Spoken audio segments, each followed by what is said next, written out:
Magandang araw mga kapatid, pakinggan natin ang kwento ng buhay ni Liway. Isang high school student, lumaking may pera ang mga magulang. Mabait si Liway at seryoso ito sa kanyang pag-aaral. Habang nagtatanong ito sa kanyang kaibigan kung sino ang makatulong sa kanya para sa mga aralin. Masayang ipinakilala si Frank ng kanyang kaibigan kay Liway. Tinitigan ito ng mabuti ni Liway. Nasa isip nito, guwapo na ay matalino pa. Ngumiti si Liway. Magmula noon ay madalas nang makitang magkasama ang dalawa sa library room sa tuwing may hindi maintindihan sa klase ang babae. Makikitang inaasar si Frank ng kanyang kapatid. Uy, ang layo ng tingin mo kapatid. Si Liway ba? Magandang tanong nito. Napangiti ng masaya si Frank. Ate, alam mo ang ganda niya, mayaman pero hindi matapobre. Gusto ka ba niya? Ang mabilis na tanong ng kanyang ate, nalungkot bigla si Frank. Malapit nang magtapos sina Liway at Frank. Napaisip ng malalim ang lalaki, maghihiwalay na sila ni Liway. Habang nakahiga, ay nag-send ito ng mensahe kay Liway. Bahala na. Naghihintay ng reply si Frank hanggang sa makatulugan niya ito. Maagang tiningnan ang telepono, walang reply si Liway. Masaya itong pumasok kinabukasan, may daladalang bulaklak. Maingat itong inabot ni Frank sa library room kung nasaan naghihintay si Liway. Kinuha ito ni Liway ngunit walang salita. Nagpatuloy sila sa pagtuturuan ng mga aralin. Araw ng graduation ay makikitang masaya si Frank sa stage bilang valedictorian.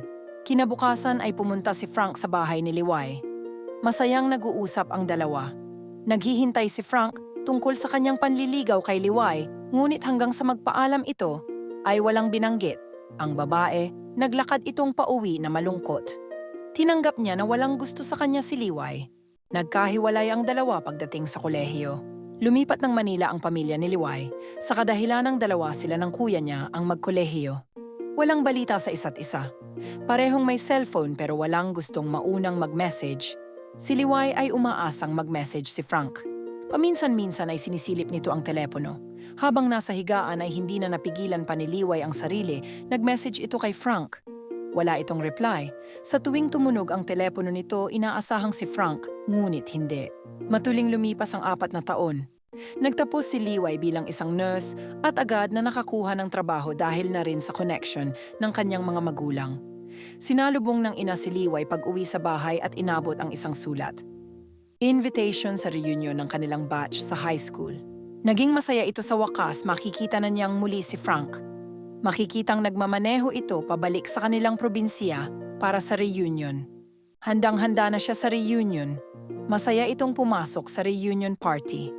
Palingon-lingon ito, umaasang makita si Frank ngunit kalagitnaan na ng party ay walang Frank na dumating. Nagsimula ng kabahan si Liway. Boring na siya, gusto na niyang matapos ang party. Nagmaneho ito pabalik sa hotel na pansamantalang tinutuluyan. Buo na ang kanyang pasya, pupuntahan niya ito sa bahay. Bahala na.